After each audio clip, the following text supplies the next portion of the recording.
to speak with us. She is a nationally awarded building scientist, a workforce development leader, and an environmental equity speaker. She's the founder of the company Energy Efficiency Solutions. She's the chair of the nonprofit Efficiency for All, the policy co-chair of the National Building Performance Association, and the founder and president of Green Eco Warriors. We have already seen this morning when she spoke to the family circle that she's passionate about educating kids about climate and energy, and that she is passionate about protecting people and the planet.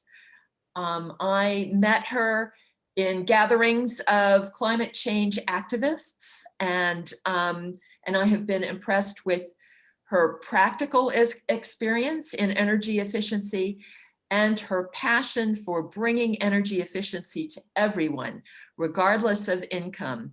And she will speak today about the challenges involved in doing that. So thank you very much for coming, Leticia, and we're hoping to hear from you a great deal about your work and your passions. Thank you so much. It's so funny, even after all these years of doing this work, every time I hear my bio, it sounds so big, but I'm just like everybody else. I gave up watching television 20 years ago when one of my children was born, and I got a lot of time back by doing that. And I guess I've used my time and passion on this work. So seems like a lot, but thanks for having me.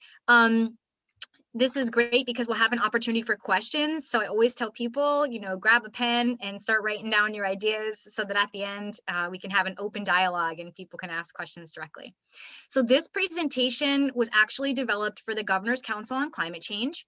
I was asked to provide an overview of energy justice and equity and some of the issues that were happening in Connecticut. And I have the joy and honor of working on the council with the council and trying to come up with solutions for some of these issues.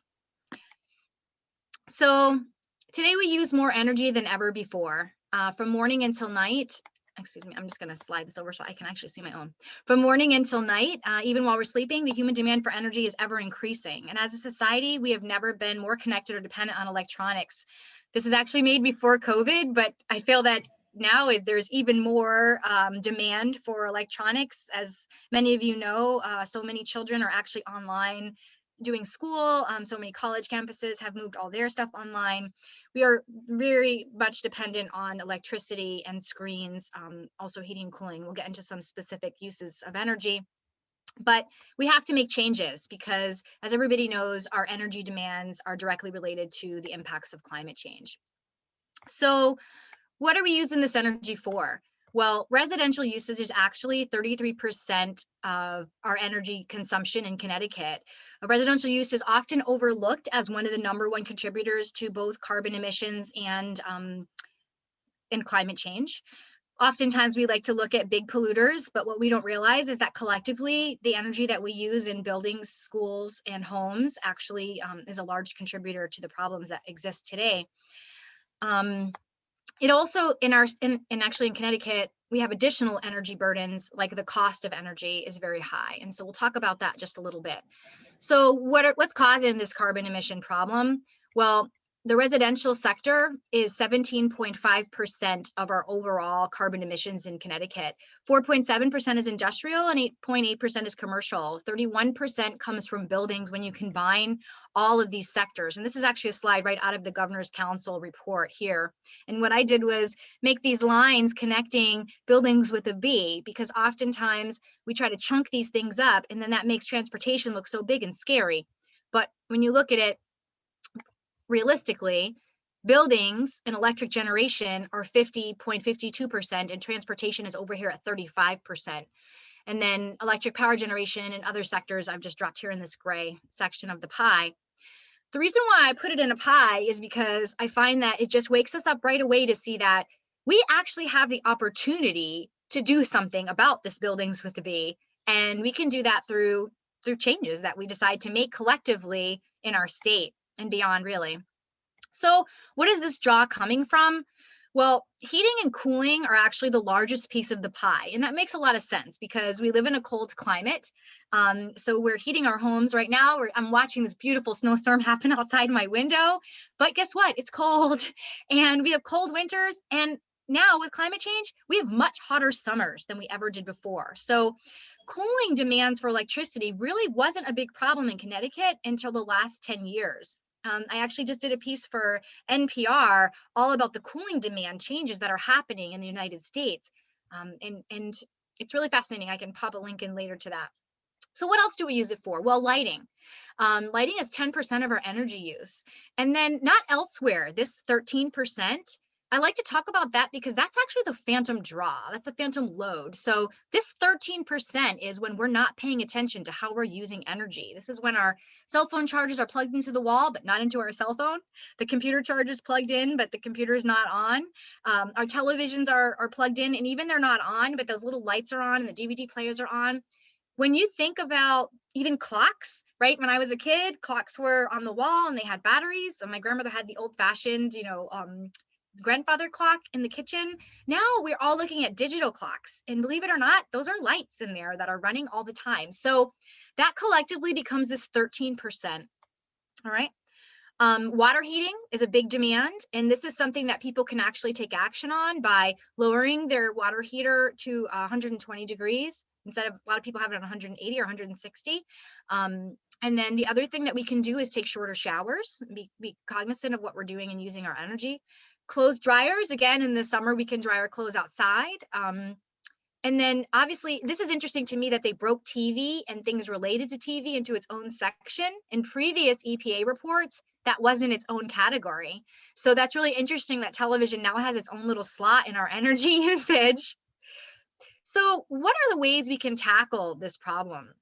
Well, thermal energy improvements are actually one of the best ways to tackle this issue. I like to say that this is like your hats, boots, and gloves and coat for your house or your school or your church even. By addressing the issues where we're having energy losses through your attic, basement, and walls, it actually means that your heating and cooling system is kicking on much less, and so it's demanding less energy. Because in Connecticut, 50% of our heating is actually gas supplied, and 50% of our electric generation is gas supplied. We have increased demands on gas needs in our state. And unfortunately, gas is a fossil fuel, and it's also currently a fracked fuel, meaning that they get access to gas by pushing hydronic fluids into the ground, and this can actually get into the water table. And not only is gas causing issues when we burn it by methane and carbon emissions, but we're actually having additional issues with water quality in many parts of America because of the way we collect that gas. So one of the things that we can think about is how can we make the planet a safer, cleaner environment by demanding less gas, both for electric generation and for heating in our homes. So why is it important to lower energy demands beyond the reasons that we've just discussed? It also really improves the lives of the people in the communities that have electric generation power plants placed in their communities, but also at the site of the home. So for example, in some cases, if you're an asthmatic and you have a very leaky home, or your home is actually, we call it connected to the outside. So sometimes kids' rooms are like in an attic or in a basement that has been finished but wasn't properly air sealed. What happens is you've got all this air infiltration happening and it causes them to be colder and hotter, and it actually can exacerbate things like asthma, diabetes, even strokes and heart attacks are actually related to the way that our buildings are working. So by upgrading insulation, heating systems, ventilations and dryers, and using efficient cooking appliances, we actually create warmer, drier, improved areas in the home. We have less mold, particulates, and pollutants from combustion in your heating and cooling zone, which we call a CAS room, and you have lower bills and better comfort, which leads to less stress and a happier life in general. And so this slide will be available to everyone afterwards. And there's a study that goes along with it if anybody has an interest in kind of delving in further to the connection between energy usage and physical health. So equity is a tricky word, and you're hearing a lot of this word now. And so I thought, well, let's talk about equity and what does it really mean? This was really important in the process of the Governor's Council because we brought together hundreds of people to have a discussion, and we really weren't playing on an equal playing field in relationship to what we know. So everyone's experience is based on what they have seen and known in life, or what they've read and taken the time to learn about. And so each person has a different lens. So when we look at equity and the concept of climate change and energy, it's clear that we view the issues through the lens, and we understand that energy is connected to everything. It impacts our quality of life, the ability to work, be warm, have access to information, use a phone, and on and on. Some people in our state have real problems with energy affordability, housing, and even our health outcomes, as we just discussed briefly, are impacted by collective energy choices. The affordability gap is something that very few people understand, but it is growing every year in Connecticut. Collectively, over 400,000 ratepayers cannot afford to pay their electric or gas bill. 230,000 Eversource customers were behind on their electric bill, or 20% of their total customer base. And this was as of May 2018. Total delinquent balances were over $130 million, and that's an annual number. So if you think about that, collectively, that gets rolled over into a fund, and people who are paying their electric bills have to cover that cost difference. And so it's not that it's not being paid. The electric companies are being compensated. It's that we are compensating additionally on our bills when we pay, which raises the cost of energy. And I'm of the notion that drawing down demand with permanent fixes makes more sense than constantly subsidizing this bill at the end of the year. In UI territory, 23,000 customers were behind on their bills, collectively owing $56 million. And that was also 20% of their residential base, which is like almost unbelievable, except it's very real. So why is this important? Well, if you can't afford to keep your lights on, you probably can't afford to fix your house on your own. You might be renting and therefore unable to fix your house. Your landlord really should be doing it, but maybe he isn't worried because they're not paying the electric bill or the heating bill. You may have other pressing problems such as food insecurity or health issues, lack of access to employment, lack of transportation, or mental health concerns are things that I see readily. We serve about 1,200 customers a year. And you may live in an area where health hazards are so common that they go unaddressed. So in some areas of Connecticut, over 50% of a population is low income. And we find that in those communities, we see very high rates of health barriers. And we'll talk about what is a health barrier. So in 2015, a bunch of Connecticut energy efficiency contractors brought forward a study to DEEP saying that in 15 to 50% of the houses that we went to, we could not run a blower door. Because if we find mold, asbestos, vermiculite, or a pest infestation of great numbers like mice, where there's things around that we don't want to have airborne when we turn on the blower door, we cannot actually properly assess that home for the right upgrades. So while these people are contributing to the ratepayer funds like everyone else, they can't really fully access the fund because there's barriers in their home. And currently in Connecticut, there is no way to help those people with the barriers in their home. So this was in 2015 that we kind of brought this forward. And we explained that this often resulted in no upgrades in low to moderate income housing because we were unable to refer them for remediation. So they were just being underserved because we had to sadly say, I'm so sorry, but you can't have insulation, even though you would get it for free because you have knob and tube electrical wires, and that's going to cost $10,000 to remove it. And this program cannot help you with that. That's one example. So then Yale was kind enough to work with us, actually. Annie Harper, this lovely woman at Yale, she heard me talking and she said, well, what if I write a white paper on this idea of yours? And so she did, and she validated the work that we had brought forward. And this is actually a link, and I've shared this with your group so you can have access to it later. And that's actually the Yale study based on the data that contractors collected at our own cost to provide to the state of Connecticut. And Annie validated that she could find proof that 13 to 50% of low to moderate income housing had one or more barrier. And she was so nice to list all the types of barriers that were found and kind of explain that there was no resources, that the lack of resources to fix it, absentee landlords, lack of information, and lack of community support. And I think lack of access to knowing this was even a problem was really the barrier to solving the problem. So There was no state program or standard tracking of health hazards in homes. Codes differed from town to town, making enforcement difficult, even when there was a landlord that we could find.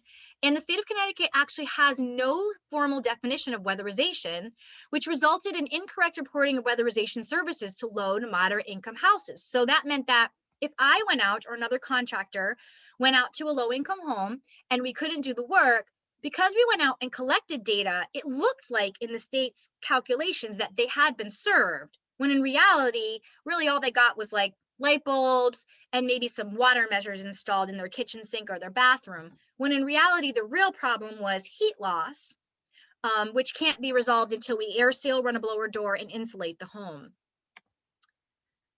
So the other thing that Annie brought to light, which I hadn't identified, was that some programs in Connecticut use 80% of state median income to define low income, and other programs use 60%.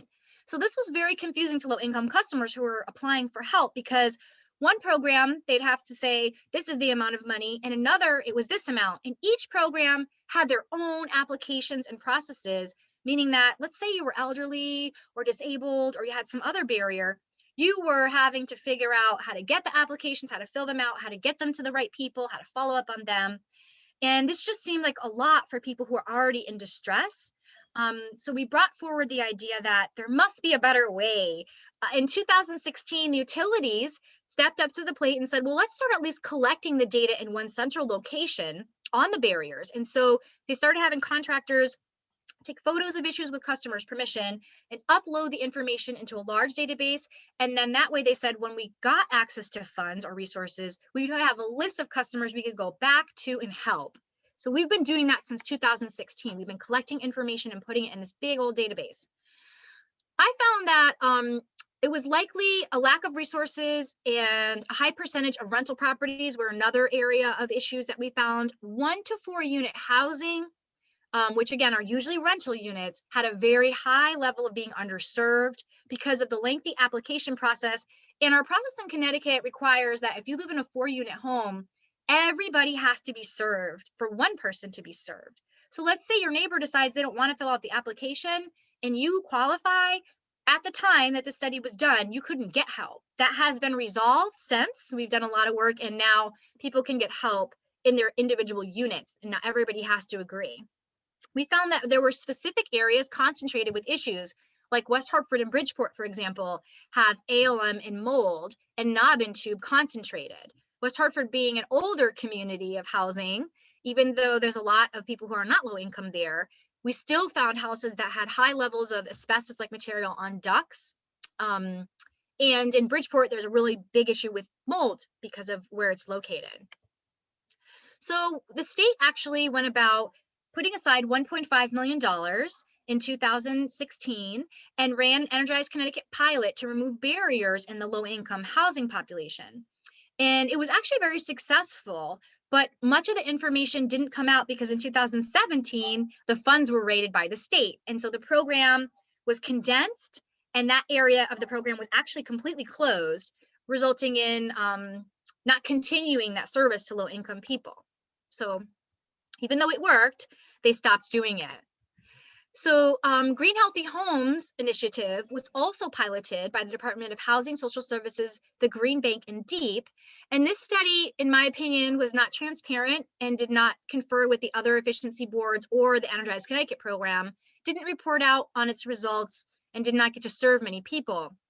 The Green Bank started a loan product, which still exists right now, where 20% of the loan could be used to remediate barriers.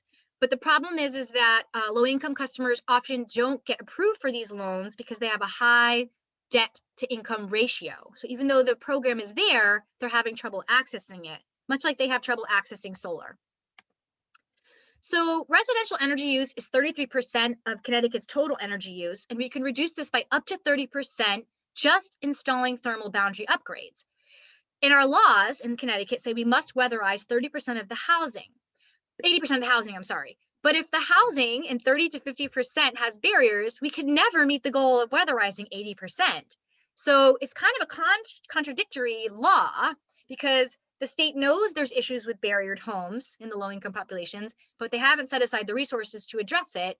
the goal still remains 80% of service to all people in Connecticut, and that won't truly be possible. Equity, the concept of equity itself, requires that we plan for the most vulnerable populations, including low to moderate income households and homes with barriers. So what do we need to do then? Well, we need to create a health and safety fund and prioritize planning based on how it affects our health and ability to meet the climate goals. We need to ensure that the funds are available to remove barriers in low to moderate income housing and that they're actually accessible to those in need.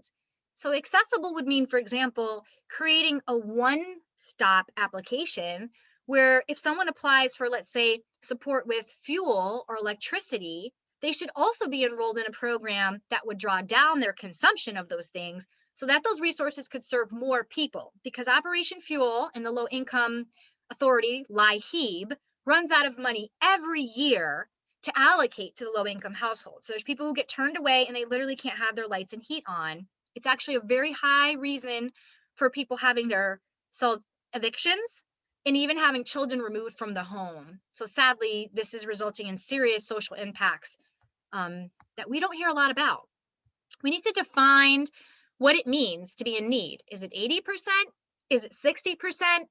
Or could we use something like census tracking and say, for example, if a neighborhood has over 80% low income residents, maybe we could serve that whole neighborhood instead of having everybody go through these very difficult processes, which require them to have a fax or a scanner, upload documents. And if you think about someone elderly or disabled in Corona, their libraries are not accessible. Things have changed very rapidly. So this presentation was created pre-Corona, but certainly the pandemic has exacerbated the issues that are shown here.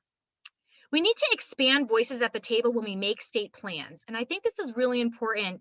And I bring this up because oftentimes, and Kimberly, I've worked with her a lot, and she's been really active in this world of standing up for people who can't stand up for themselves. But what I see as a person of color is that very rarely are people of color at the table in the planning and budgeting phases. So what happens sometimes is that resources get set aside for things like electric vehicle expansion, while some communities don't have any vehicles at all, no transportation to get to work or get their kid to school. Their child can't participate, let's say, in a magnet school program outside of their own town because there's no transportation, for example. But the conversation is being written by people who are a little, have additional resources, and they're thinking of things like electric vehicles and creating an electric grid all across Connecticut, when they may not be thinking about the basic needs of people who are really suffering at this time. So I believe in creating formal training to address our energy planning overall. I think we should be inclusive in the way that we write the plans and fair and equitable and asking for information. And the one thing that has come out of the pandemic that is positive, in my opinion, is webinars, because it allows people who couldn't before contribute to these plans to get on a webinar and listen and become more informed and then give their own opinion. And so I invite everybody here who has aspirations of helping others to start getting online in the Governor's Council on Climate Change, or getting information on peer hearings and dockets, really listening to what's being brought to the table and what the questions and issues are, and gaining a level of confidence to feel that your voice matters, because there is so much to be done when other people come to the table with their opinions and ideas. We need to hold entities accountable for reporting the use of funds, in my opinion, grants, and require reporting on the low to moderate income programs, who they're serving, and where our ratepayer dollars and tax dollars are going. And I bring this up because Connecticut has not had a disparity study in over 20 years. And disparity studies really should be done with disaggregated data to show, for example, African American people who are getting served, Latinos who are being served, Asian Americans, and then women, and then men and elderly and even disabled. And because our data in the past was not disaggregated, sometimes women and minorities were put in the same group. And so white women, for example, would be lumped in. And so you might say, oh, we serve 70% of this population. But when you look at the disaggregated data, you found that really it was only 2% minorities that were served, and the rest were white women that were counted as part of that group. So it's really interesting, like anything that you start to learn about, the more you know, the more questions that actually come to mind, and the deeper we start to dig. And the more we know, the better choices we can make, in my opinion. We also need to require transparency in how we serve multifamily housing with 1 to 4 units and even larger rental properties, which again are sometimes low-income housing, but don't get the services that they really need because there's a barrier or a pipeline blockage, or people maybe just don't know about the problem. So this weatherization problem was identified in 2015. And this is the first year that I'm hearing common conversations at the Capitol and even at DEEP about how are we going to resolve this problem. So what is equity? Equity starts by recognizing that there are disparities and inequities in living conditions. Some communities lack resources, political power, lack access to higher education, or have poor health outcomes. And these examples place low-income communities and some communities of color at greater risk while limiting their capacities to adapt, okay? Equity-based planning takes these disparities into account and remembers to think about serving those communities fairly in an accessible way. Moreover, equity is about communities having a meaningful opportunity to participate. It requires that their community perspective and viewpoint be considered into the adaptation and mitigation decision-making plans, and the participation should occur prior to finalizing and implementing the plan. Participation should be collected regularly prior, during, and post changes. And the reason why I have this slide in here is because quite often plans are made and then they take the plans to someone like me or Guy West or someone of color and they say, what do you think about this completed plan? To which I say, what does it matter? Because you've already written it and it's completed and you're going to implement it. So my opinion really doesn't matter at that point. Whereas if you involve people in the planning process, then you're actually paying attention to what they're saying and considering the implications of your choices in budgeting. And that is much more meaningful, and it's not placating and it's not a rubber stamp. So climate action and equity, as it relates to this, is the assurance of environmental justice. It is showing equitable access to resources, including basic necessities such as safe shelter, water, food, heat and lights, and the opportunity for employment to support oneself and one's family in a dignified way, equal access to community supports such as public education, public transportation, healthcare, and mental health needs. And the reason why I listed these things, which probably seem very simplistic, is because when I'm having political discussions or policy discussions with people, I find that they often forget that not everybody has access to these things. So it's really easy to forget, and so I've listed them out here. Climate change poses the greatest threat to those communities which are least responsible, particularly low-income populations and communities of color. They already experience disparities, as we've discussed, and these disparities place them in many communities at greater risk of inability to adapt to climate change. So oftentimes low-income communities live in low-lying areas where sea level rise is going to hit first, like Bridgeport. Sometimes they live in areas where, actually almost all the time, they live in areas where power plants are located. So as our government plans to make choices on what type of energy we procure, these places like the trash to energy plant is in Hartford. They're looking at another one in Killingly. There's a plant behind Buckley High School. And when you look at where they're placed, you find that unfortunately they are in low-income communities. So the equitable approach to energy would include things like larger investments in the expansion of demand reduction, such as insulation for low-income communities, energy efficiency upgrades to keep the costs affordable and lower air pollution at the same time. Solar expansion, for example, could include community solar projects where people who are renters could access community solar. It would benefit all residents. It would lower our carbon emissions, and it would include low-income housing and public housing versus only those who own homes. A green industry equitable approach would be to develop a workforce development component which strengthens the capacity of low-income communities and communities of color to participate in these jobs, which are expanding readily. So in Connecticut, there's 34,000 energy efficiency workers.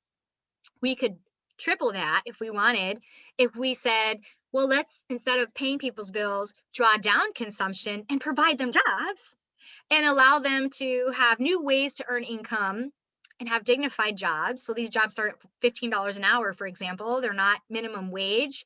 So that's a way to approach a problem in just a different lens, really. Tax policy, for example, equitably would be, it's wrong to allocate tax funds or resources to high income communities and businesses while denying access to low income communities or minority businesses.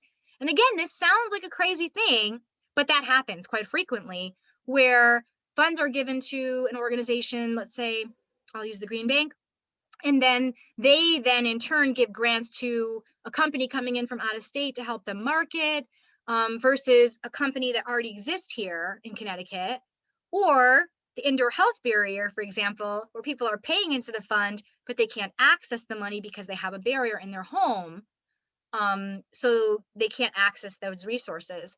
So you're really denying them access. So in this one, I've used the example of crumbling foundations because the state readily and quickly helped Holland County create a program to fix crumbling foundations within like 1 year. But we've known about this health barrier problem for a very long time and haven't addressed it. And I think that's because of political power, in my opinion, in voting and how that kind of plays out. So transportation, it would be wrong, for example, to invest in the expansion of personal electric vehicle infrastructure, which can only be purchased by affluent households currently, instead of expanding public transportation, which would lower carbon emissions by taking cars off the road and is accessible to everybody. So it meets the carbon emission goal, but it's more equitable because it's accessible to all communities. Not that I'm against electric vehicles, because I think they're great and they are coming. I think it's just that we need to think about how we're planning and budgeting and what phases we do first. So the areas of focus and equity mean that we care about the basic needs for all humans: safe air, safe water, safe food, safe shelter, access to energy and heating and light, opportunity to earn a decent wage, access to education for all youth. And again, I note that because some affluent communities have climate change education, and I think it's phenomenal that they do. But I don't think it should be a luxury. I think everyone should have access to science-based information in their school system. And Connecticut does not have climate change education as a requirement at this time. Workforce training is another thing people should get, because I'm sure people want to live dignified lives and work when they can. And offering secondary education or workforce programs allows them that opportunity to support themselves. Access to safe transportation would be great. And many of our people in Connecticut, unfortunately, as we just learned or maybe reiterated, don't have these basic needs met. Inclusion in all aspects of the process is very important, and offering opportunities for meaningful participation in planning and budgeting is critical. Now, if Corona wasn't happening, this to me would look like the state doing presentations at local YMCAs, at community groups like yours, for example, and other groups that are interested in learning about jobs, about climate change, about how it's going to impact them. The benefits of transition must be distributed equally, and racial and economic justice must be involved. No community should be left behind. This means pollution reduction in legacy communities and the benefits must be understood. Affordable energy must happen. Health monitoring and infrastructure should be created that withstands floods and storms. And we need to create accessible housing for people who have been displaced or will be displaced, as well as protecting water resources and local jobs. We must assess cumulative impacts. Sorry, I did not mean to move forward. Cumulative impacts. And Connecticut has an unfortunate expanding affordability gap, which we just reviewed. When it comes to energy and transportation, this population is stuck in a state of disparity, with over 400,000 households being unable to meet their electric bills and keep their heat on. It's critical to identify this special pattern of vulnerability and stress and provide guidance on strategies which will work as indicators and be used to measure vulnerability and show our performance in lowering this disparity over time. Low-income communities are busy struggling to survive just on their own. They may work more than one job or have pressing responsibilities, and they're dealing with serious medical issues or housing displacement or lack of safe, affordable housing. There's a great study happening right now. Sarah Bronin, she's an attorney and a professor at UConn Law, and she's running Desegregate Connecticut, which really talks about the lack of affordable housing in communities of color. And that even though the population of minorities is much higher, they really only live on about 2% of the land in our state, which is almost unbelievable. So this is just a little bit about me, which I won't belabor because Kim did a great job of introducing me. And then at the end of the presentation, which I'm giving to you guys to use forevermore, are links to the reports and data, both local and federal, to help you continue to deep dive into this information, connect with other professionals and resources that the state has, and really be informed so that when you're ready to participate in policy conversations or contact your legislators, you have some information to lean back on when they ask you questions. So now I actually am going to stop sharing for 1 second. If I can. Yes, I can. Great. Because that was a lot of information, and I really feel that the value of these types of conversation comes from the questions and answer section, which I imagine will be quite exciting. So I see, I'm just going to check the chat here. Okay. To upgrade the turbine in Middletown, which would put a more efficient turbine, which would run more than the other turbine. The effect would be more pollution in Middletown with a large minority population. Yeah, this is true. So this is a great question. I don't know if other people can see the chat, but this person writing, Elizabeth Beth Holder, is worried about the Middletown plant. So this is very real. A couple things to note. Michael Harris is the sustainability coordinator in Middletown, lovely gentleman. And he actually put together a fact sheet, which I can send over afterwards, about this actual process in Middletown. So people often want to upgrade gas plants and they say, oh, well, it's going to have less emissions. It's true. It will have less emissions. But also, my thought on this is that why build a bridge to nowhere? Gas is a fossil fuel and supplies are already low. So if we're already fracking and wrecking our environment and water, potable water is a very high commodity everywhere in the world, not just here. There's only so much potable water in the world. And the more we pollute that water, the less we have to drink. And so I feel like this is a serious problem. If you fix a gas plant, you're investing in that for a long time, 30 years. Why not instead invest in something like a shared solar plant or invest in a wind-powered plant? I just see that it's kind of the time to take our foot off the gas, maybe take a step back and say, what are other ways we can handle this problem rather than doing more of the same thing that has gotten us into the situation we're in? So I hope that answers your question, but I will also follow up with a fact sheet. I'm gonna write down so I send it. It's a really good one, and if you're gonna talk with legislators, it's got tons of things that you can lean on for information. Okay, list of acronyms would be helpful. Great. In the actual links at the end, all the acronyms are broken out, and you can even, like if you're a reader, I'm a reader. So once I get onto something, I just keep on reading. So, but you can also feel free to send me questions at our contact us address, and I would love to continue sharing. So Conservation Load Management Plan is the CNLM plan. That's a big one that we talk about all the time. LIHEAP is the Low Income Energy Advisory Board, and they're the ones who make decisions on how federal dollars that come into our state are used for low income populations when it relates to weatherization. And those are some of the big ones. And the EEB is the Energy Efficiency Board, and they're the group that is charged with working with the public utilities to draw down demand through proven ways of addressing the problem. I see another question here. It seems like the underlying issue is who is responsible when the burden of repair falls on individuals. The positives affect the entire community, and the entire community should take responsibility for making change. Absolutely, Susan James.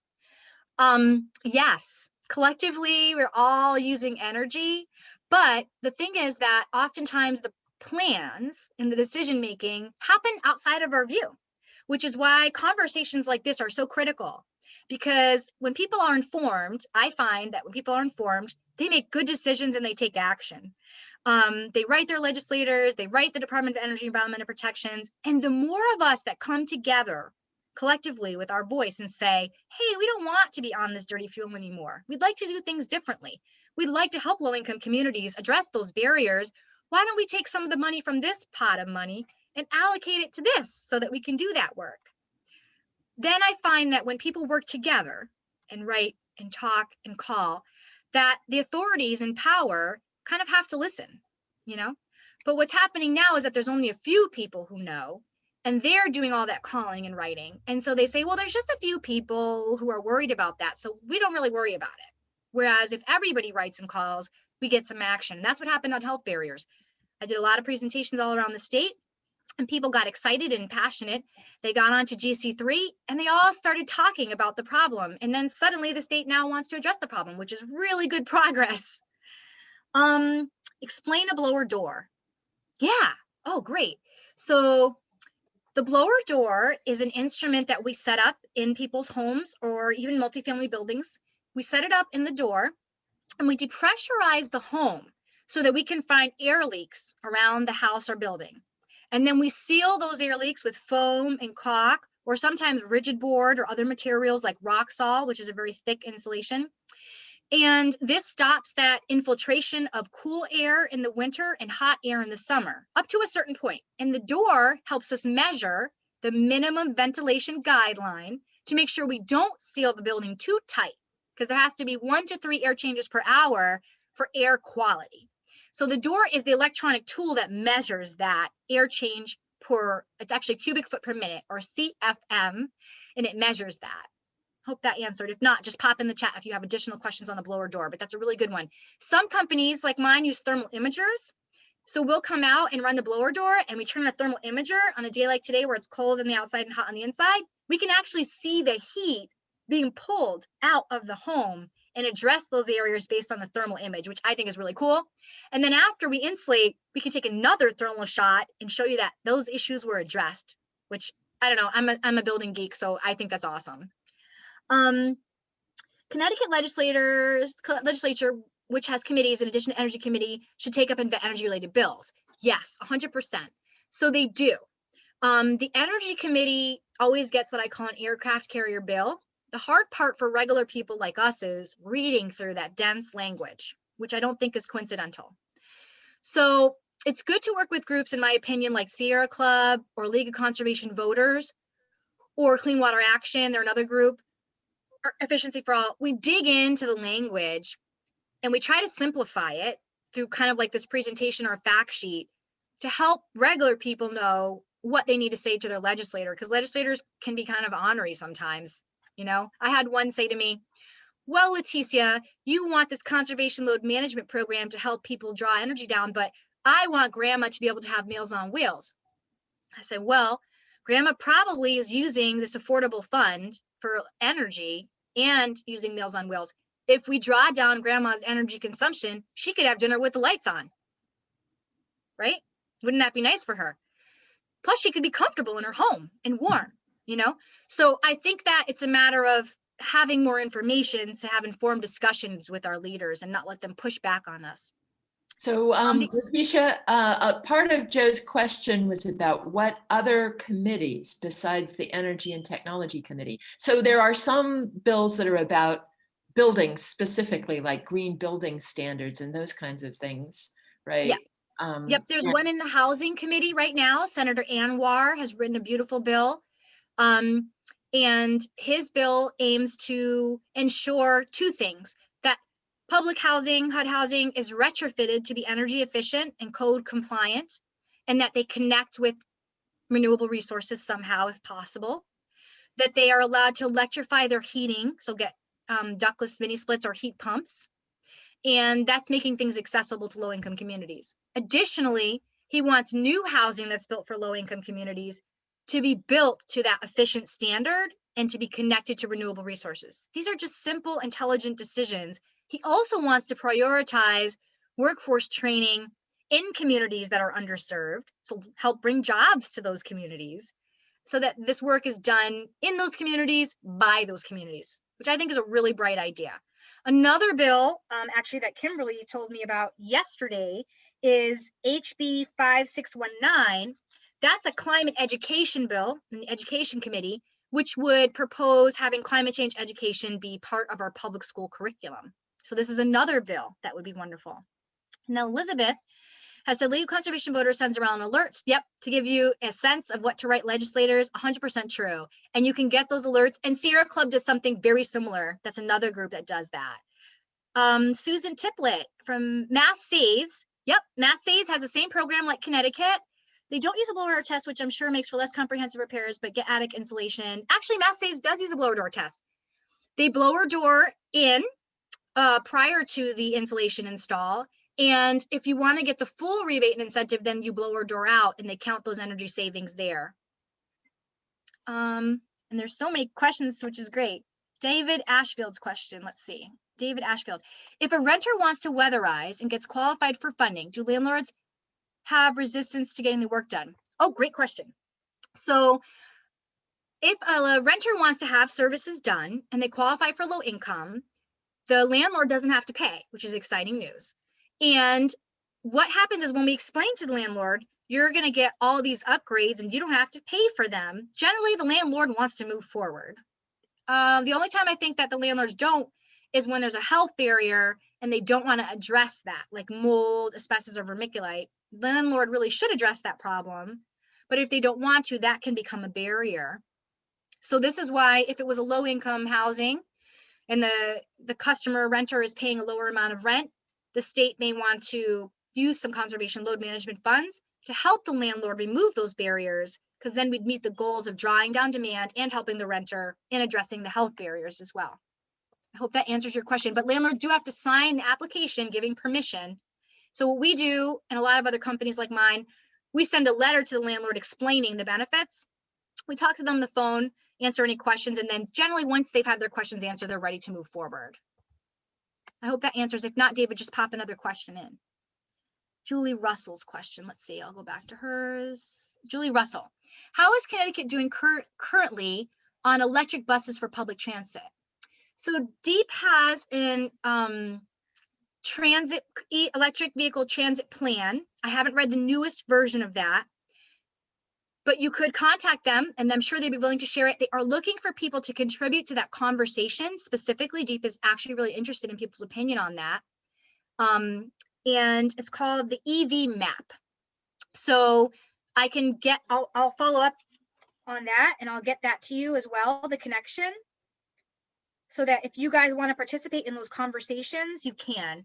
The answer is we haven't done a very good job of expanding electric vehicle public transportation yet in Connecticut, but I do see that on the horizon as something.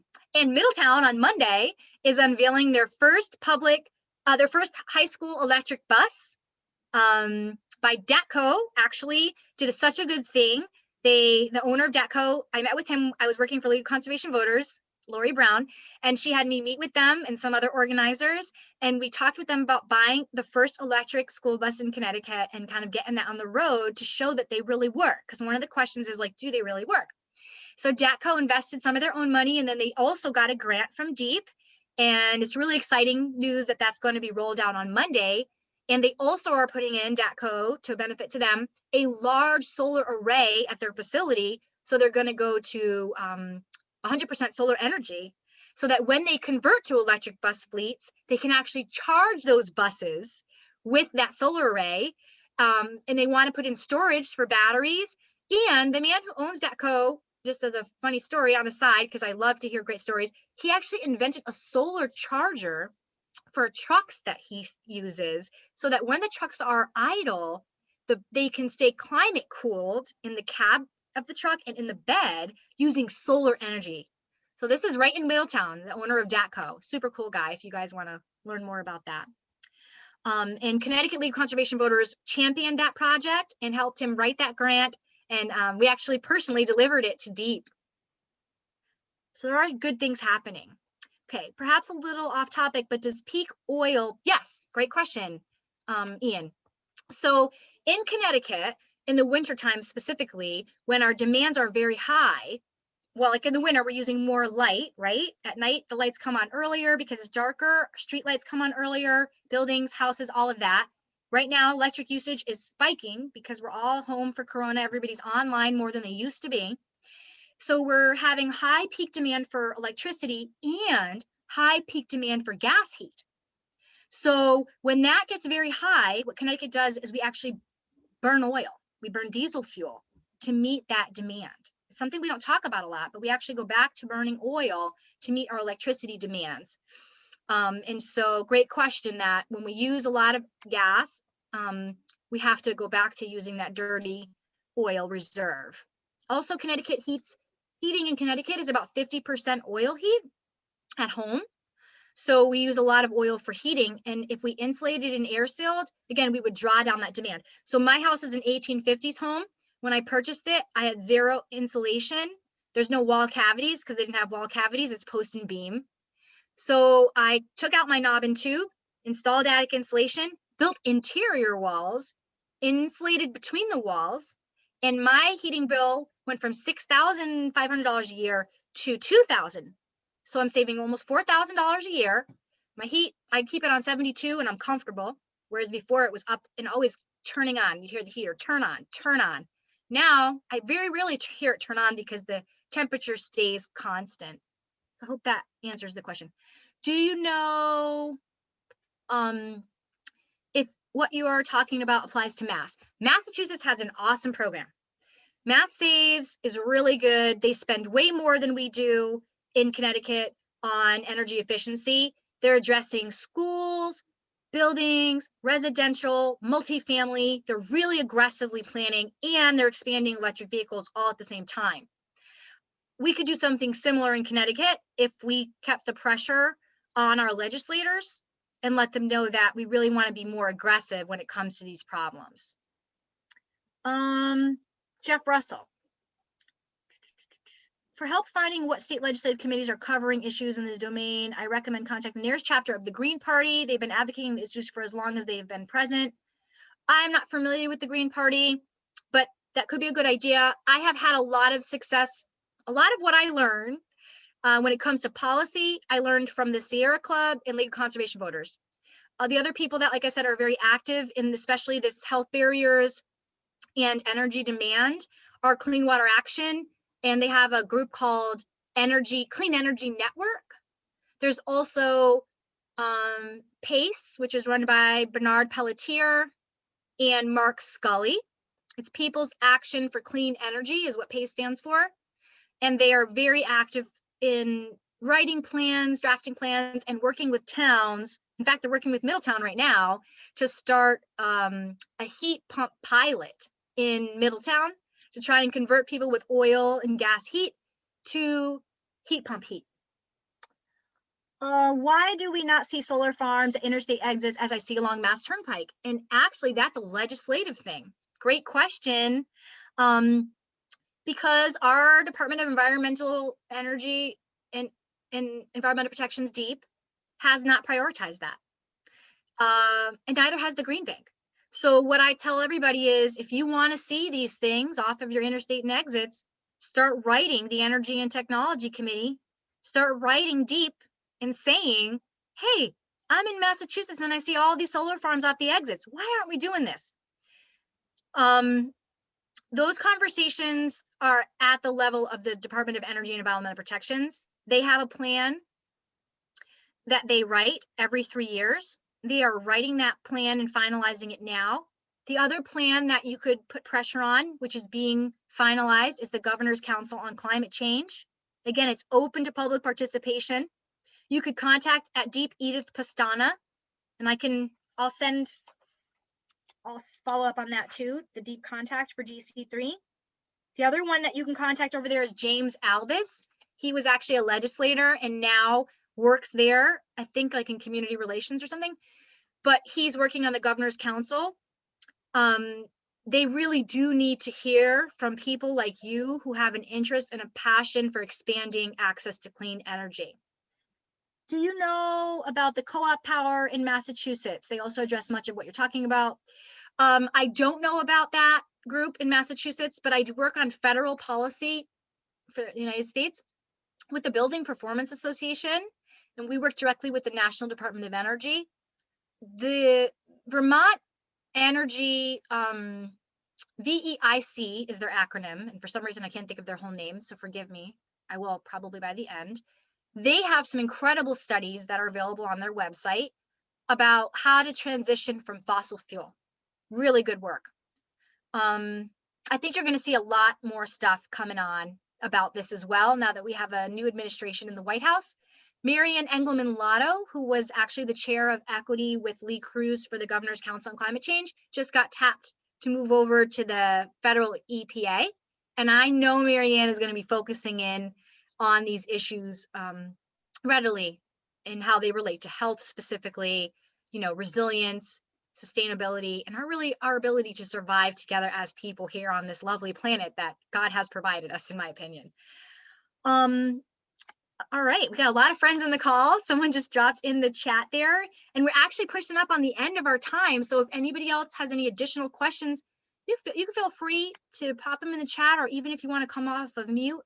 Again, I'm open to that. I love to hear your thoughts, ideas, questions, and information. And hopefully I didn't miss anybody in the chat. Leticia, yesterday you sent us Connecticut Renews, right? Yes. Maybe that's another resource that people would be interested in. Absolutely. And you can feel free to share that if you'd like, Kimberly, that policy platform. So Sam Danowski at the Sierra Club and Anne at CGWA, Ann Pratt, are really leading that, championing that. It's called a Renew platform. It encompasses really what I call basic needs. The idea is to focus on people's human basic needs: shelter, food, water, energy, education, and workforce, and food. So they put it into a platform of policy tenets and ideas, and now they're breaking that out into pieces of legislation that will get embedded into different bills and different committees. The great thing about Anne and Sam is that they are much more connected with legislation numbers and who are the leads on those pieces of legislation, whereas I am more of a content expert versus a political expert. I'm not a lobbyist. I'm just an advocate, and there is a big difference. I hope that answers your question.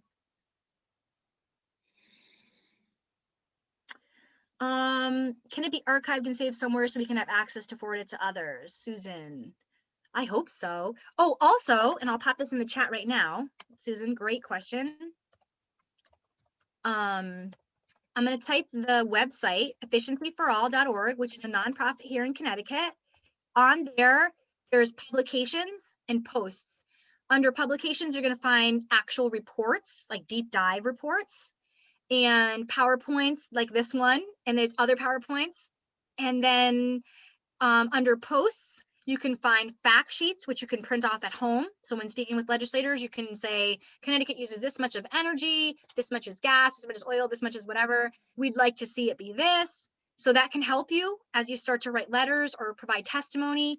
Because again, this year, legislative session is online. So what an awesome opportunity it is for people to log on from home and listen to what people are saying and really respond with your own testimony, which I think is such a blessing. The other thing I'm going to put here in the chat is Green Eco Warriors. That's also a nonprofit. And Green Eco Warriors has free book readings and materials for youth.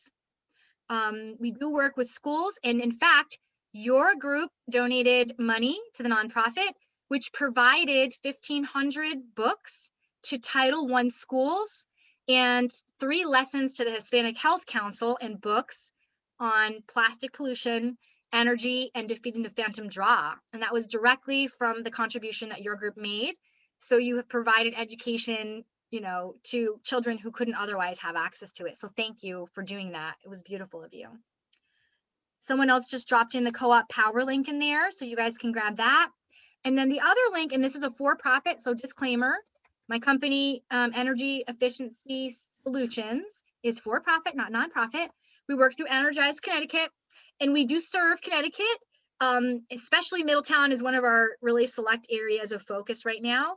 We do serve the whole state. We provide the blower door, insulation, air sealing. If they're low income, they can get access to things like window upgrades, free insulation at times. There's additional benefits to low income customers at this time. Until April 1st, there's no copay to have the energy assessment done, even if you're not low income. And the rebates of $2.20 a square foot of insulation, which is pretty much like the cost of insulation, is being covered because of the pandemic. So the state made a really awesome choice to say people are suffering. How can we help them with their energy burdens and bills? And this is the way that they're trying to do that. Also, they're trying to meet the governor's order on climate change goals. So they're trying to draw down consumption that way. So if we are running gas plants, that we're less dependent on that fossil fuel. So I hope that is helpful to people as well.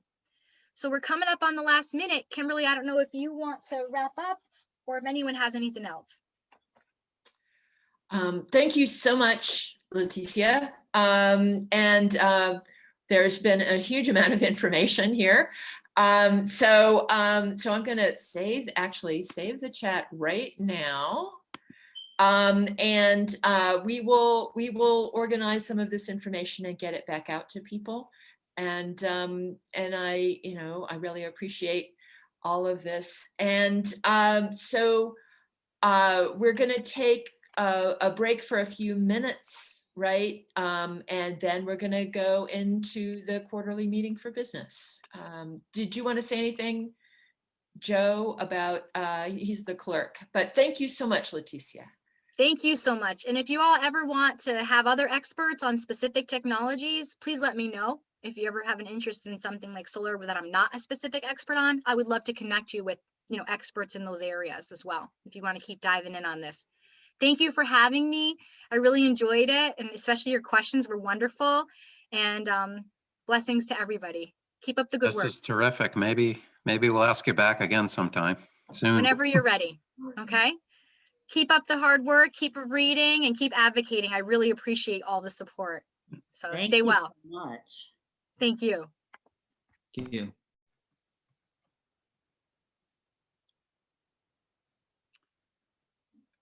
Friends, we had it on our itinerary to meet again at 1:30, but I'm going to float through the images of you all. Would anyone object if we started at 1:15?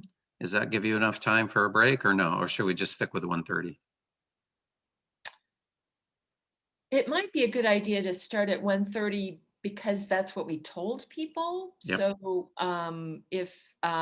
if people wanted specifically to join us for the meeting for business, Okay, they would know. Yeah. that makes sense. I know that's true of our Hartford. She wants to join